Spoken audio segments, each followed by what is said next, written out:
এই নারী স্বামীর মতোই নবীকে ঘৃণা করত, রাতের অন্ধকারে কাঁটা বিছিয়ে রাখত রসুল সাল্লাল্লাহু আলাইহি ওয়াসাল্লামের পথে।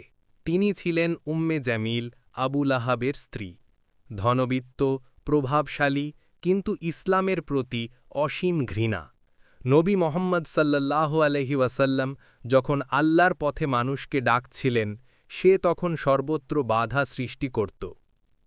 রাতে রাসূল সাল্লাল্লাহু আলাইহি ওয়াসাল্লাম পথ চলার সময় তার পথে কাঁটা বিছিয়ে রাখতেন।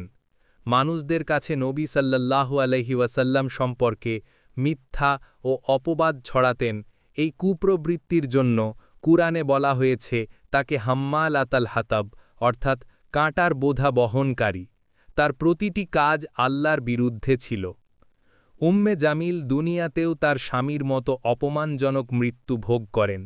তার ধন, প্রভাব কিছুই তাকে রক্ষা করতে পারেনি। কুরআন তার শাস্তি চিরকাল ধরে বর্ণনা করেছে। এটাই শিক্ষা, কেবল ধন, ক্ষমতা বা আত্মীয়তার কারণে কেউ আল্লাহর পথে সফল হয় না। যারা তার পথের শত্রু হয়, তাদের জন্য ইতিহাসে শাস্তি চিরস্থায়ী হয়ে থাকে।